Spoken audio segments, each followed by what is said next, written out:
여자님 앞에 부르시파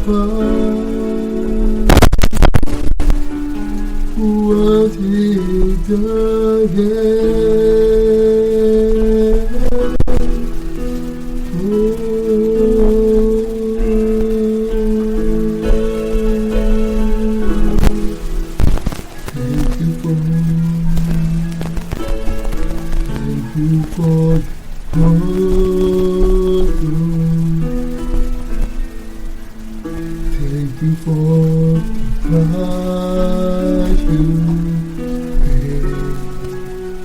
Letting all my sin and shame in love you paid and gave amazing grace. Thank you for this love. Thank you for the pain you're healing your cleansing from. No, all I know, your forgiveness and paid for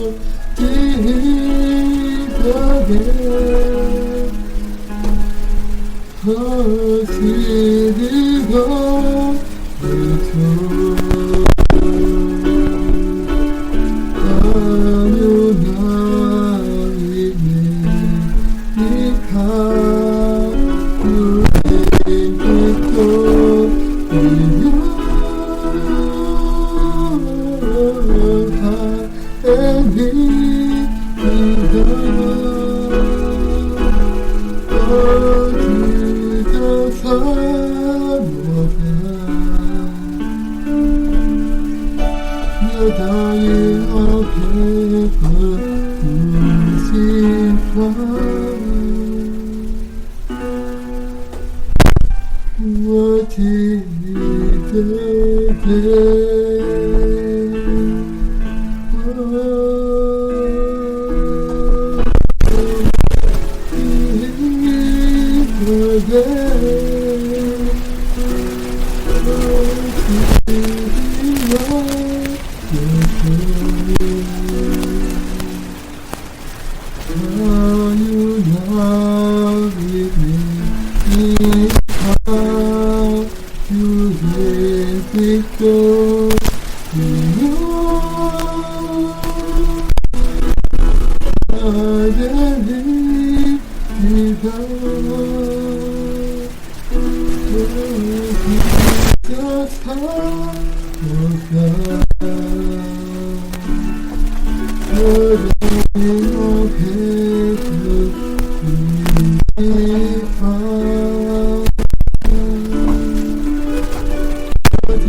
Oh God,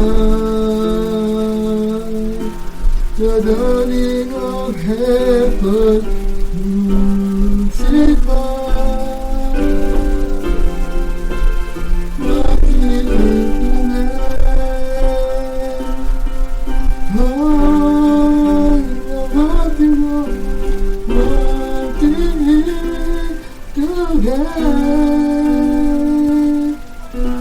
She did on the truth.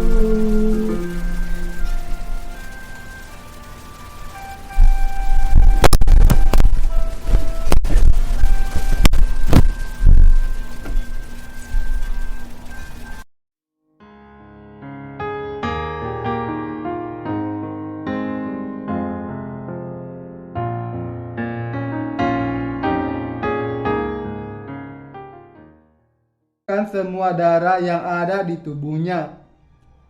Dia hampir mati. Kehilangan begitu banyak darah, dia kehilangan kesadaran. Namun bahkan di dalam kondisi traumatis itu, Yesus bisa berseru sebelum meninggal di kayu salib, "Sudah selesai." Dia ingin mengajari kita tentang pekerjaan keselamatannya. Dia berkata kepada kita bahwa dia telah datang ke dunia ini, menanggung segala dosa Anda dan dosa saya melalui baptisannya, dan menanggung semua hukuman atas dosa-dosa kita dengan disalibkan dan menumpahkan darahnya. Sangatlah penting bagi kita untuk menyadari dan memahami sepenuhnya bahwa dosa-dosa kita tidak dihapuskan dengan memberikan doa pertobatan kita sendiri. Bagaimana kemudian dosa-dosa kita dihapuskan? Mereka telah dihapuskan karena Tuhan benar-benar menanggung mereka dengan dibaptis oleh Yohanes Pembaptis. Itu karena Yesus dihukum karena semua dosa kita dengan disalibkan sampai mati sambil memikul dosa dunia ini. Dan itu karena dia bangkit dari kematian kembali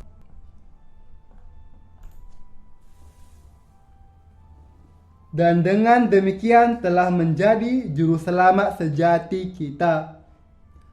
Tuhanlah yang telah menjadi juru selamat kita. Karena itu, siapapun yang percaya kepada pekerjaan Tuhan ini tidak memiliki dosa lagi. Inilah yang harus disadari oleh orang-orang. Mereka perlu memahami bagaimana Tuhan benar-benar menghapus segala dosa mereka. Dengan dibaptis oleh Yohanes Pembaptis di Sungai Yordan, Tuhan menanggung semua dosa sepanjang hidup kita. Dia menanggung setiap dosa di dunia ini sekali dan untuk selamanya, dari awal sampai akhir. Itulah yang harus kita ketahui dan percayai. Saya tidak dapat cukup menekankan betapa pentingnya bagi kita untuk menyadari hal ini dan mempercayainya. Kita sudah dibersihkan. Kita telah menerima pengampunan dari segala dosa kita dengan percaya kepada Injil, air, dan Roh.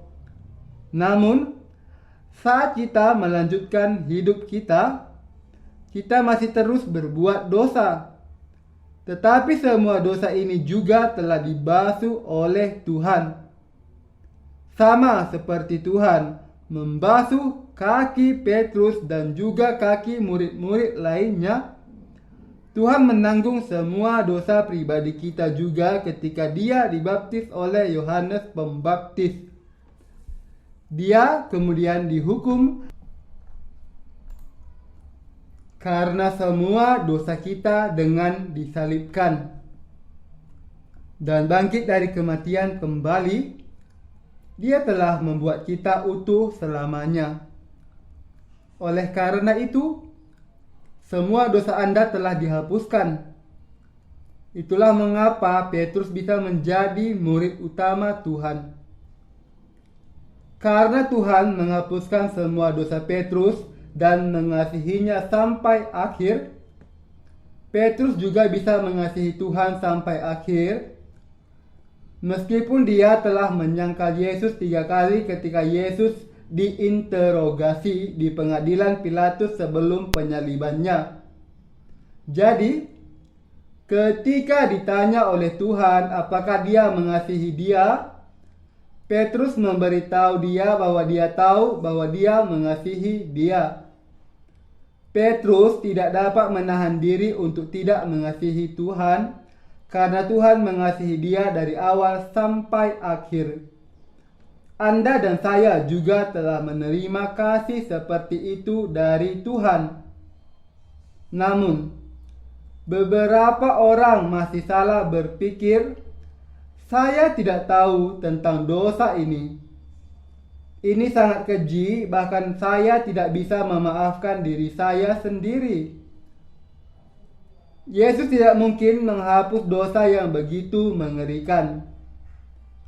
Beberapa orang Kristen lainnya mengatakan bahwa meskipun hampir semua dosa dapat dihapuskan, dosa yang dilakukan dengan tubuh tidak dapat diampuni.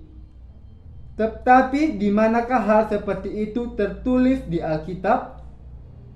Itu tidak dapat ditemukan dimanapun di dalam Alkitab.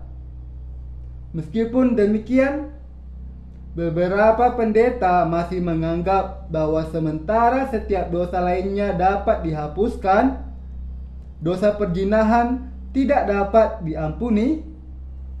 Jika memang begitu, bukankah berarti siapapun yang berzina tidak bisa masuk surga?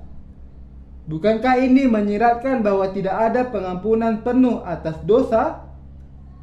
Bukankah ajaran yang salah ini kemudian menunjukkan bahwa Yesus telah gagal menghapus dosa perzinahan? Setiap orang berbicara berdasarkan pengalaman mereka sendiri. Pendeta yang belum dilahirkan kembali tidak berbicara berdasarkan firman, bahkan setelah membacanya.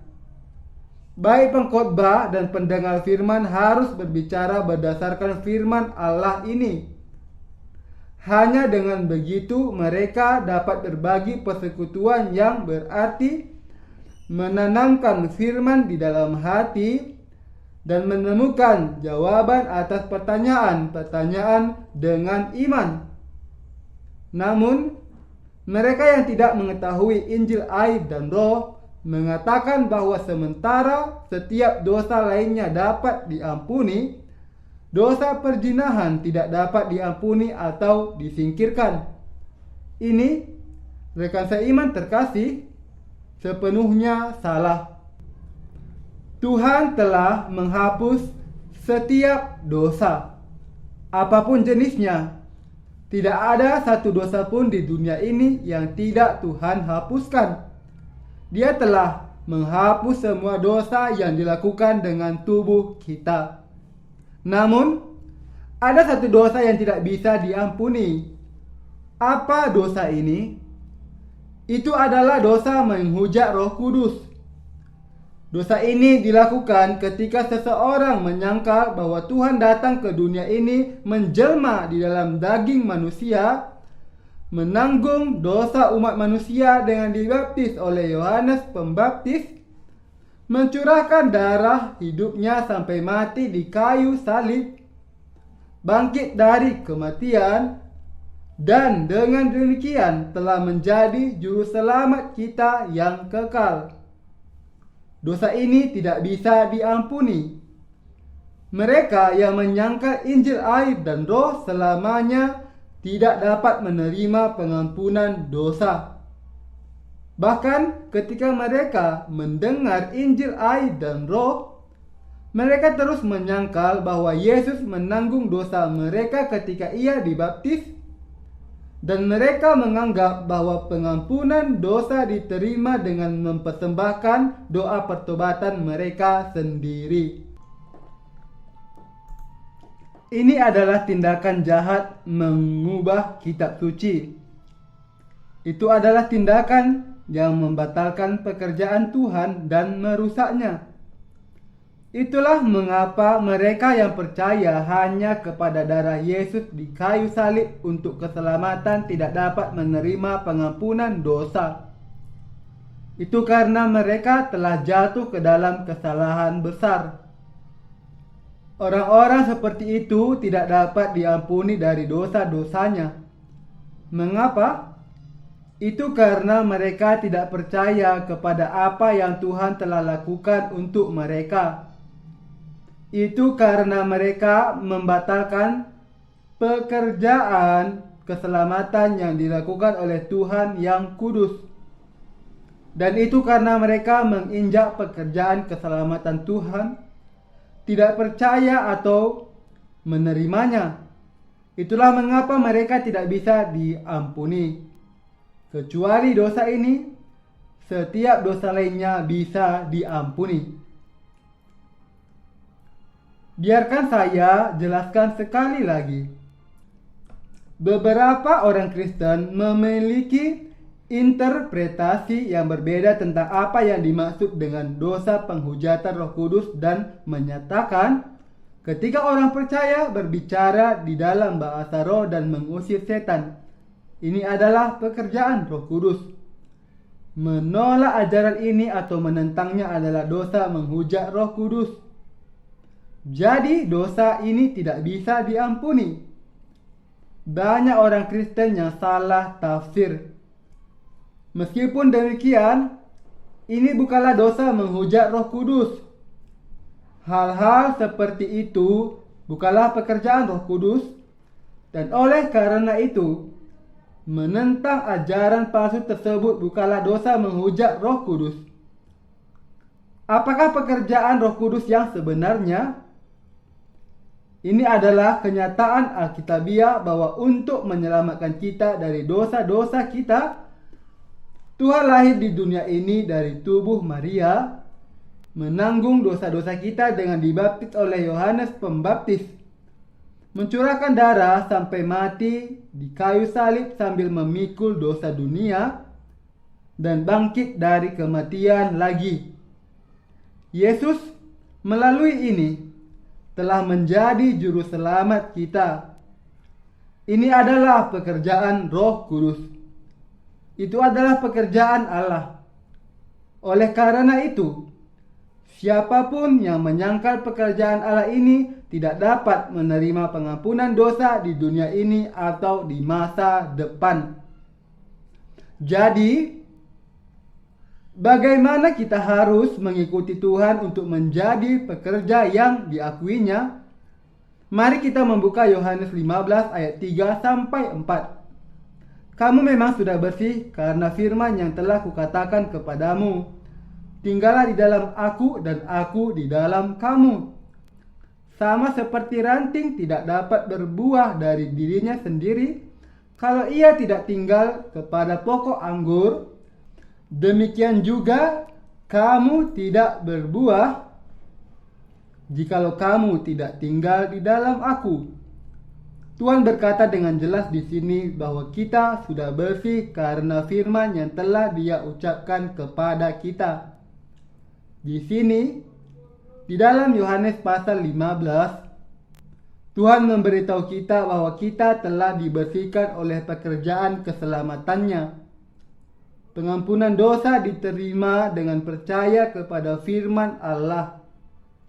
Firman Allah tertulis di dalam Injil air dan Roh, dan dengan percaya kepada firman inilah pengampunan dosa diterima. Kita dibuat tidak berdosa dengan percaya kepada firman Tuhan. Saat itulah kita dapat tinggal di dalam Tuhan, dan Tuhan dapat tinggal di dalam kita juga. Oleh karena itu, ketika kita menerima firman Tuhan, kita tidak boleh melakukannya berdasarkan pengalaman kita sendiri.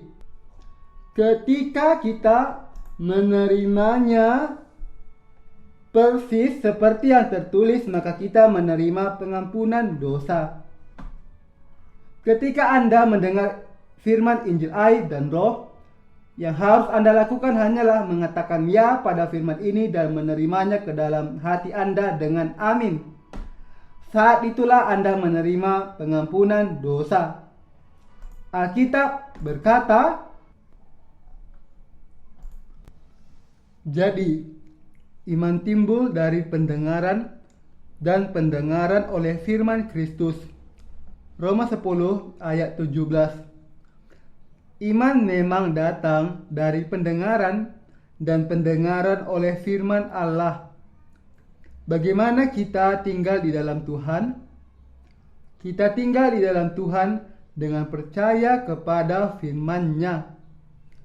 Bagaimana Tuhan tinggal di dalam kita? Dia masuk dan tinggal di dalam hati orang-orang yang percaya kepada firman-Nya. Dengan kata lain, Tuhan berdiam di dalam hati orang yang ditebus. Tuhan ini tidak lain adalah Roh Kudus. Tuhan berkata bahwa dialah pokok anggur yang benar seperti yang tertulis di sini di dalam Yohanes 15 ayat 1 sampai 2. Akulah pokok anggur yang benar dan Bapakulah pengusahanya. Setiap ranting padaku yang tidak berbuah dipotongnya, dan setiap ranting yang berbuah dibersihkannya, supaya ia lebih banyak berbuah. Cabang yang menghasilkan buah adalah mereka yang menerima firman Tuhan. Bagaimana dengan cabang yang tidak berbuah? Mereka adalah orang-orang yang meskipun telah mendengar firman Allah, tidak menerimanya dengan amin. Orang seperti itu tidak dapat menghasilkan buah apapun. Rekan seiman terkasih, Anda dan saya sekarang bekerja keras untuk menyebarkan Injil air dan roh ke seluruh dunia. Kita melakukan segala yang kita bisa untuk mendukung pelayanan ini. Melalui Anda dan saya, Tuhan memberitakan Injil air dan roh. Injil disebarkan saat tunas baru muncul. Saat pokok anggur tumbuh, ia bercabang dan menumbuhkan tunas baru. Cabang-cabang ini berfungsi sebagai jembatan untuk menyalurkan nutrisi dari akar. Di manakah buah itu lahir? Saat tunas baru bertunas dan mekar, di sanalah buah itu lahir. Dari tunas baru yang tumbuh di musim semi, itulah bunga mekar dan anggur dihasilkan. Kita semua seperti ranting pohon anggur. Kita memanfaatkan nutrisi Tuhan dan menyalurkannya kepada orang-orang di seluruh dunia. Dan ketika mereka mendengar Injil dari kita, mereka berkembang. Begitulah cara mereka menerima pengampunan dosa. Dan begitulah buah lahir. Injil terus diberitakan melalui orang-orang percaya baru ini yang telah menerima pengampunan dosa dengan mendengarkan Injil dari kita. Ketika pekerjaan Injil terungkap seperti ini, orang percaya baru datang untuk mendukung pelayanan seperti kita sehingga orang lain juga dapat menghasilkan buah. Kalau begitu, siapakah cabang yang menghasilkan buah di dalam Tuhan? Mereka adalah orang-orang yang telah menerima pengampunan dosa dengan percaya kepada firman Tuhan. Bagaimana kita dapat mengikuti Tuhan ketika kita memiliki begitu banyak kekurangan? Karena Tuhan telah menghapus segala dosa Anda dan dosa saya. Itu karena Tuhan sudah menanggung segala dosa kita sekaligus ketika Dia dibaptis oleh Yohanes Pembaptis di Sungai Yordan. Itulah mengapa Tuhan bisa menjadi juru selamat kita dengan mati di kayu salib dan bangkit dari antara orang mati lagi. Oleh karena itu, sekarang setelah kita menerima pengampunan dosa, kita semua dapat melakukan pekerjaan Tuhan dan terus mengikuti Dia. Dengan kata lain, kita dapat mengikuti Tuhan karena Tuhan telah memungkinkan kita untuk melakukannya. Bukan kita yang lebih dulu mengasihi Tuhan, tetapi Tuhanlah yang lebih dulu mengasihi kita. Tidak hanya itu, Tuhan mengasihi kita sampai akhir. Itulah sebabnya kita bisa mengasihi Tuhan. Dan itulah mengapa sekarang kita bisa hidup sebagai murid Tuhan. Justru karena alasan inilah mereka yang beriman dewasa tidak membanggakan kebenarannya sendiri. Mereka malah tunduk kepada Tuhan di dalam segala hal untuk kesenangannya. Kebenaran Tuhan menjadi milik mereka, kebenaran mereka menjadi milik Tuhan, dan pada akhirnya mereka menjadi satu dengan Tuhan di dalam kesatuan. Bahkan kita yang telah ditebus dapat terus melakukan banyak dosa, tetapi kita tetap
Saga, and always see how good, Saga,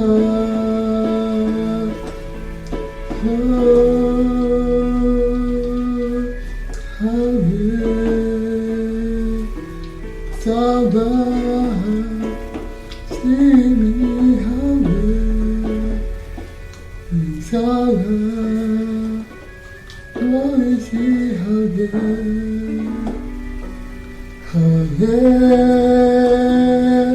is how good.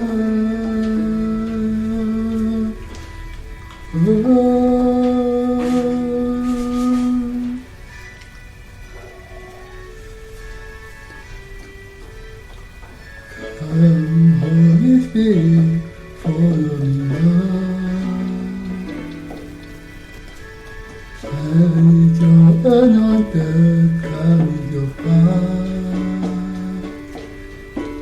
I love you, Holy Spirit, you captify my soul. Every day I go to love you more. Come, Holy Spirit, follow me now. I need your anointing, come with your power. I love you, Holy Spirit, you captify my soul. And every day I go to love you more. I'm reaching out for your heart, you hold my life in your hand. Draw me closer to you, your anointed made in you. Nothing compared to the place where I can see you face to face. Anoint me in spirit and in truth.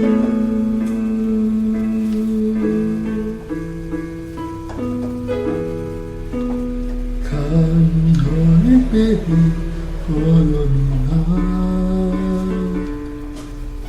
Oh, I need your anointed, come with your power. I love you, Holy Spirit, you captify my soul.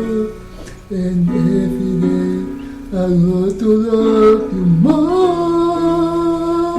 I'm reaching out for your heart, you hold my life in your hand. Draw me closer to you, your anointed made in you.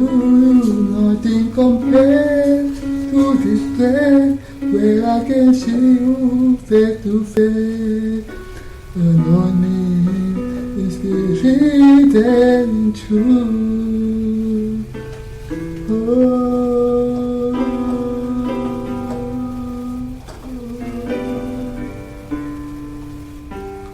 Come, Holy Spirit, follow me now. I need your anointed, come with your power. I love you, Holy Spirit, you captify my soul. And every day I go to love you more. I'm reaching out for your heart, you hold my life in your hand. Draw me closer to you, your anointed made me in you. Nothing compared to the place where I can see you face to face. Anoint me in spirit and in truth.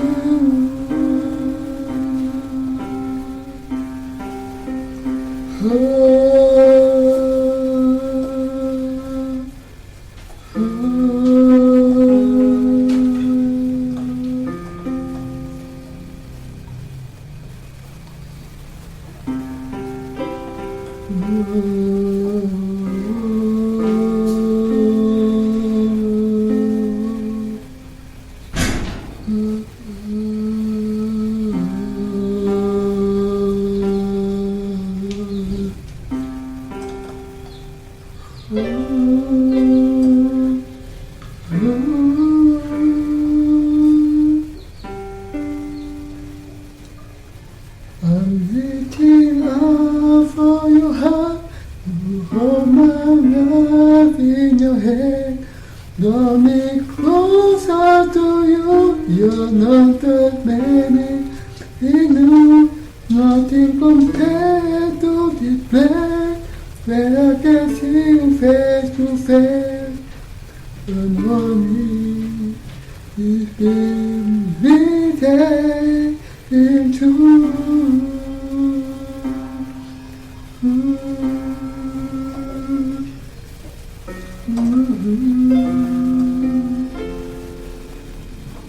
and on me